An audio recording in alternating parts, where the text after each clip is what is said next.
Welcome to the Triple Play Fantasy YouTube channel. I am your host, Kevin Coleman at TheBoys_22, and I appreciate you tuning in today. And on this edition of kind of what we're doing with our Dynasty Fantasy Leagues, what we're looking at, even if we're going to do a little single quarterback Superflex Leagues today, we're going to be looking at the Jacksonville Jaguars 2021 Fantasy Outlook.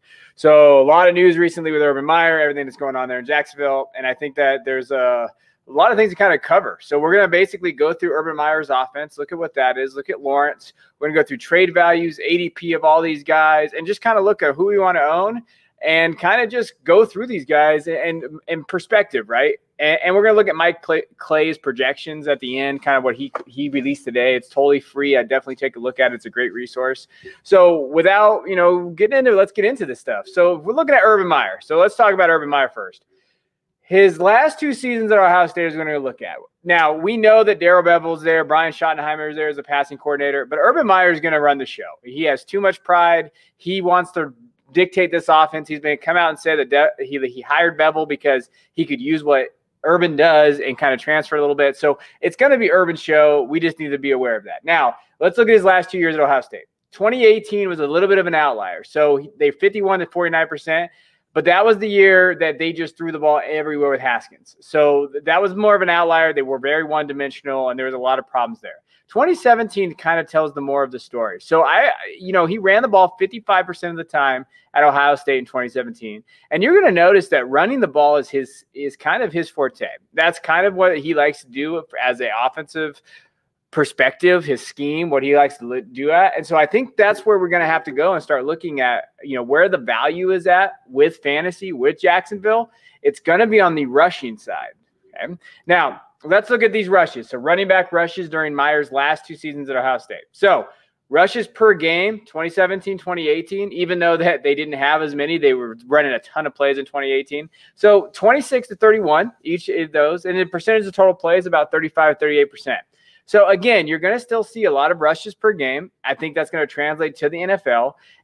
And then just kind of where does he get the ball, right? So when we're talking about where does he throw, where do they run, the other part of this that we want to look at is the percentage of receptions to Meyer's skill position players. So if we're thinking about, okay, where does he get the ball to? How does he get these guys involved? If you look at 2017, that year he got the ball to his running backs 13% of the time, reception-wise. His wide receivers 73%, and his tight ends 12%.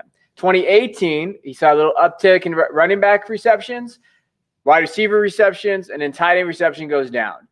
There is one area of this that I kind of want to make sure that you understand is that he's going to get the ball to his playmakers. Okay, so when we're thinking about playmakers, what he tries to do, he's going to get the ball to his playmakers. Also, I don't think he uses the tight end that much. There's a lot of nonsense going on with Tebow and all these guys. They haven't really brought anybody in. That's probably part of the reason is because of that tight end position. Now, when he has a dominant tight end like he did in Florida, when he has a dominant tight end at certain spots, he does use them in different ways. But I don't think they're necessarily going to use the tight end position that much. I don't think that's one of his key points of trying to just trying to get to. I don't think that's going to be it. I think that they're really going to try to get playmakers in space. That's why they're moving ETN, what they said, to the slot. We'll get to ETN in a little bit. But when we're looking at his offense as a whole, it's pretty well-rounded. They're going to run the ball a little bit more. I could see it being around 55 to 45. And that kind of goes with Lawrence as well. So one thing I wanted to look at is let's look at Trevor Lawrence's kind of his percentage of receptions in Lawrence's offense, right, at Clemson.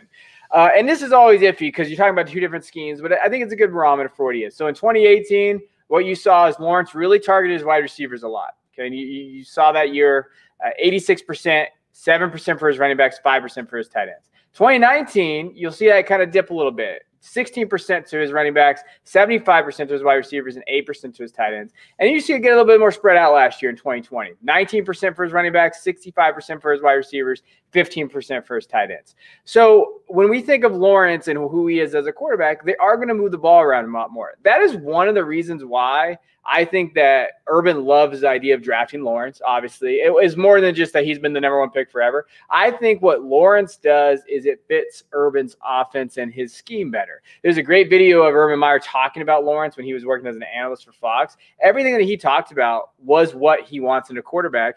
They're going to use the running back. They're going to get to their slot, we could talk about. They're going to target their wide receivers. So what Lawrence does is what Urban wants, okay? And I think that we need to temper our expectations a little bit on Lawrence based on the kind of offense that Urban's going to run. Now, what we're going to bounce through right now is trade values and ADP. So what I want to do is we're going to look at each player, each position, going to go through kind of their ADP right now, where we see them at, and kind of what their kind of value is. I think it's good to show you value right now if you have any of these guys, and these are recent trades from this month and ADP from this month of what we've seen, okay? So let's look at Trevor first. Now, Superflex, he's actually going around 1. He's QB8. I don't know if you've had a Superflex startup yet, but if you haven't, what you're going to find is that first round is QB heavy. Okay, we're seeing 8 to 9 quarterbacks get taken in the first round sometimes, okay? I've seen 8. And that's pretty much base. Usually Lawrence is the last quarterback in the first round to get taken. He's getting taken around, 110. I think that's fair in terms of where we're at in Superflex leagues, the value of quarterbacks. One thing that has shifted is the value of quarterbacks has shifted dramatically. People are starting to value quarterbacks the right way in Superflex leagues, so you need to adjust to that when you start drafting. And rookie, he's going as rookie 101. Okay, I think that's not a shock to anybody. Now let's look at his trade value. So here's what I did. I looked at trades in a 12-team Superflex, in a 4-point passing touchdown league, and then we're going to talk about 6-point passing touchdown league. So let's take a look at these deals here. So recently, Trevor Lawrence got traded straight up for Saquon Barkley. That's a deal that happened. Again, I just want to point out value. I don't necessarily – to me, it all depends on your team needs. Okay, in a 4-point passing touchdown league, I could understand this deal, I guess. But if you need a running back with Barkley – that's an amazing running back, depending on what he comes back with his knee injury. We recently did this on a Triple Play podcast. Definitely look at that. We talked about where do we take Saquon in redraft or even dynasty. When you're looking at kind of where he's at, he's going around. In some instances, I've seen him go as a running back 5 or 6. Okay, Barkley. There's a lot of question marks about that injury. So let's say you're on a needy team, you're pretty set at quarterback, and you have Trevor Lawrence, and you trade him for Barkley. I don't hate it necessarily. It just depends on kind of your team and your team outlook, right? Now, the next one, you have Trevor Lawrence for Daniel Jones and Devontae Adams. I'm going to be taking Lawrence in this aspect because I don't believe in Daniel Jones. Devontae Adams, there's a lot of question marks for me about what the hell Aaron Rodgers is going to do. The Packers, he had a really good year. Will he be able to double that? I would take in a dynasty format Lawrence long-term, okay, long-term here. Now, let's look at his value in 6-point touchdowns, okay, passing touchdown leagues. So, again, 12-team Superflex, 6 points for passing touchdowns. So a recent deal that happened was Trevor Lawrence and Jalen Waddle for Patrick Mahomes and Mike Williams. Give me Patrick Mahomes all day in this instance. But this is also a good era to show you kind of, hey, what a good deal to show you what Lawrence's value is right now, right? Okay, so Trevor Lawrence for Patrick Mahomes, Mike Williams. Another one, Trevor Lawrence straight up for Jonathan Taylor. Again, if you need a running back right now and you have Trevor Lawrence, this might be the opportunity to get these guys, okay? You're going to have to trade something special here. If you believe in Lawrence, I understand the talent, but I'm taking Jonathan Taylor and the running back there if I'm set at my quarterback position, if I feel like Lawrence is somebody I can move, all right? And it depends. It just depends on how you value these guys. But I think it's good to show you there, okay? So I think, his value is very high. I think his value will stay pretty high depending unless he has a catastrophe of a year. So I don't necessarily think you have to move him, but this is just a good to show you for this. Now, the next guy is Travis Etienne. So let's talk about Travis because he's been in the news a little bit, right? Right now in Superflex leagues, he's going as 56, about, his 56.25 is about his ADP. So we're thinking about when we look at that 4th, 5th round, he's going as running back 19. Okay, so he's going as running back 19 in these leagues. And in rookie drafts, he's going 8.40, so he's going around running back 2. Right. So when we're looking at kind of what he's doing in those 2 leagues and what we're looking at with rookies, that's where he's going there. Now, Etienne, I think there's a lot of misconceptions about where Etienne is and what he is as a runner. I think, personally, and one of my co-hosts on one of the Devy podcasts I do, the Devy Royale, we talk about Etienne and Jeff Bell's on there, one of my closest friends, and he's a big Ohio State guy, and he's a big Urban guy. I trust Jeff's opinion. And what Jeff believes is that he drafted Etienne in the Percy Harvin role. So is that what we could see? I think it possibly is. I think that's possibly what we are going to see here. They're going to put him in the slot, move him around. Unlike popular opinion, Etienne is actually not a terrible pass catcher. Like when you watch him, he got better. So I could see him then trying to get the ball. Now, as far as his value goes in redraft leagues, right now in single quarterback redraft or dynasty leagues, he's going about running back 17. So it's about the same kind of ADP that you see. So I don't think he's necessarily a bad option. In Superflex leagues, you get him as your running back 2 or 3. I think that's a great dynasty kind of move. As running back 2 in rookies, I don't hate it. Okay, I would rather have him in that spot. So I think he's going to have value, and I think he's going to have that. Now, let's talk about his trade value. So let's look at this. So in a 12-team Superflex PPR, I'm just going to use PPR. If you still use standard out there, I'm sorry, but we're moving on to PPR now. We have Travis Etienne for CEH. This is an interesting deal. I think it's very close. And I think it just really depends on what happened with CEH with you. Clyde Edwards-Helaire obviously didn't have a great year. Didn't have a terrible year, as bad as everybody says. But for me, I'm going to lean towards Etienne in dynasty formats if I'm not competing right away. If I feel like I can have Etienne in the long term, 2-3 years, I'm going to take that. CEH, this is a make-it year for him. Will they use him in the passing game? I think that's what I hesitate with if they don't. I think I would rather have Etienne because I think he's going to be more of a vocal point. But this really comes down to what you think of CH. I think it's close, though. I think that's there. Now, the other one that happened recently was Travis Etienne for Brandon Ayuk. I love Ayuk, but I'm taking Etienne in this instance. Wide receivers are easier to come by than running backs. I think the value holds more for the first couple years of their career. If CEH, you could still see him get moved for a lot. So I'm going to take Etienne in there. But this is a good barometer for where these guys are. I like Travis Etienne. I think that and this roster, how they're going to use him, if they use him in that Harvin role, I think he does hold some pretty good value. Now, the next guy is my guy, James Robinson. And it's funny because James Robinson was a player who I was telling everybody to sell, sell, sell. I had the receipts. Trust me. I was telling him to sell. You can get a first-round pick. Sell, sell, sell, which is ironic because you probably sold, maybe got a first-round pick and grab Etienne. But I think that when you look at what he's going right now, he's actually a value. And I can't believe I just said that out of my mouth, but I did. But if you looked at what Urban Meyer's kind of scheme is, his running scheme, what he tries to do, that to me shows you that James Robinson is going to be used next year. Now, this might be a one-year kind of area, but I think he's got low-level running back 2 ability. And I know it's crazy to think about, but if they use him the way that I think they will, the scheme, there's a risk, okay? But he's going as running back 27 in Superflex leagues. In one quarterback league, again, running back 27 is going 69.50 there. I think it's not a bad risk if you need a running back. He might be the guy that you step up. He could get some goal line action. He's going to score. He's going to get some attempts, and they're going to use both of these guys. I think they're going to inevitably eat into each other's carries. So if one of them doesn't get hurt and they play the whole season together, I think it does limit their upside, but they're not bad plays, especially in I would love Robinson in redraft leagues. In dynasty leagues, I'm trying to hopefully he has a couple good games. Maybe I can ship him for something. Etienne's the dynasty play. But let's look at his value in dynasty leagues. So in 12-team Superflex PPR, he went for a 20-22 second. That's his value. I'm going to tell you all right now. It's 22 seconds about what you're going to get for him. If you're comfortable with that, fine. I would, if I was you guys, try to change that to a 20-23 second. So I'm going to be shooting for the 2023 class over the 2022 class. But that's my preference. That's what I see in the Devy landscape.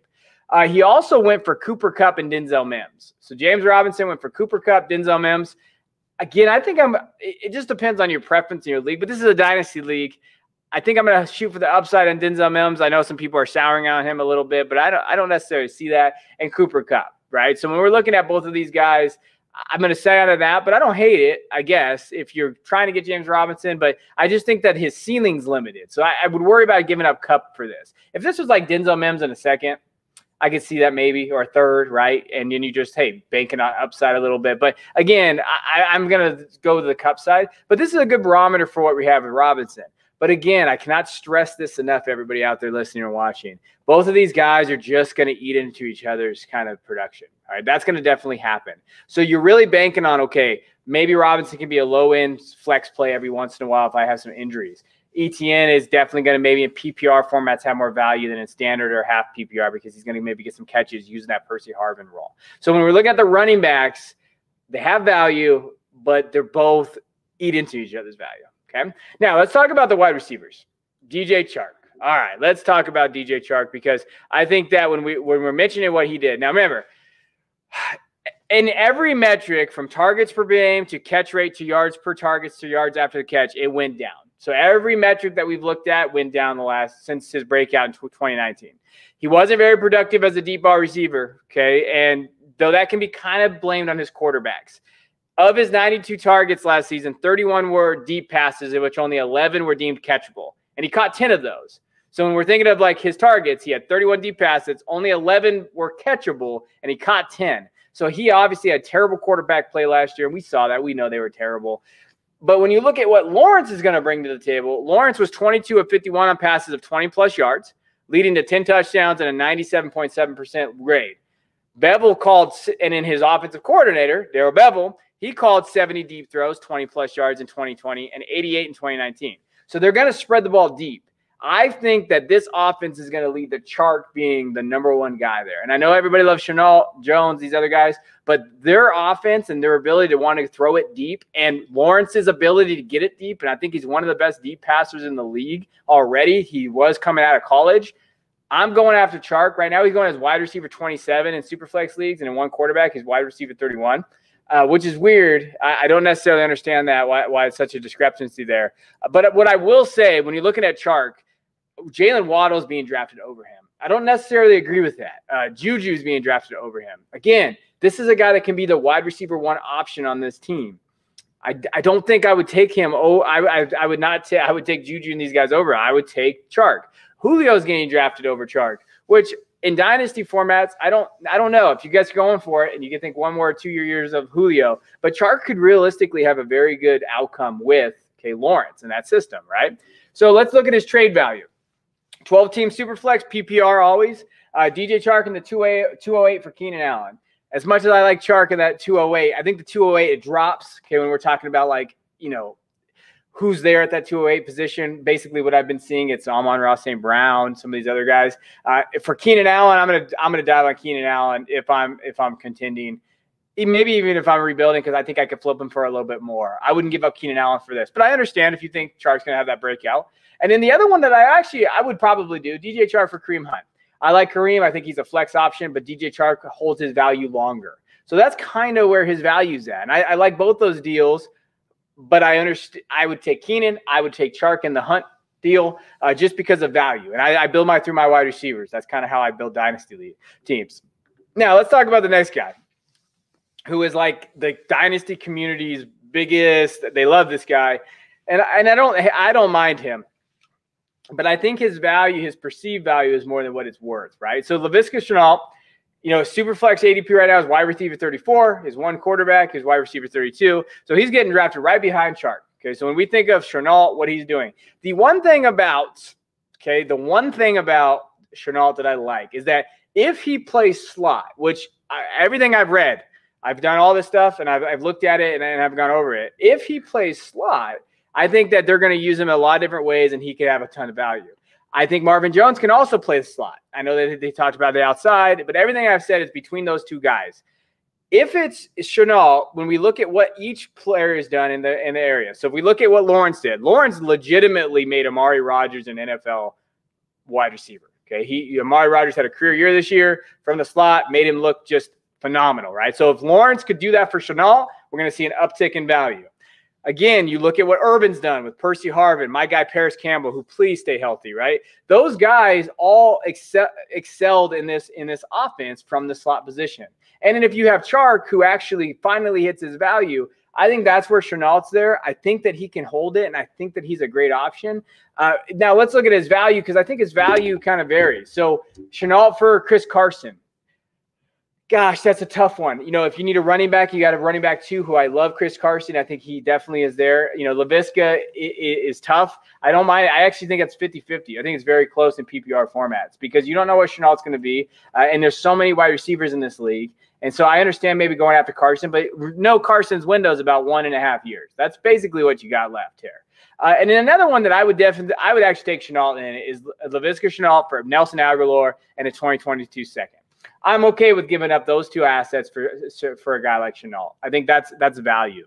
So Shenault is someone who I think has good value, but it's 100% going to be based on how he's used. Is he going to be in the slot? Are they going to use him in a different type of role? Is ETN going to get into the slot and eat up some of those roles, right? Like ETN is I think ETN is the catalyst for for fantasy purposes on this team. If they use Etienne in the slot a lot, that's going to hurt Shenault. That's going to limit his ceiling. If they don't use Etienne in that slot, then maybe Shenault can kind of break out of there. But if they do run the ball like they want to, that's going to hurt Shenault as well, because I think a majority of the target is going to go to Chark.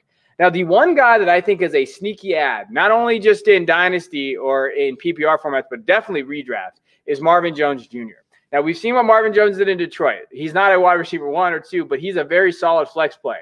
In super flex leagues right now, he's going as wide receiver 63. In one quarterback, he's going as wide receiver 64. You can see the ADP there.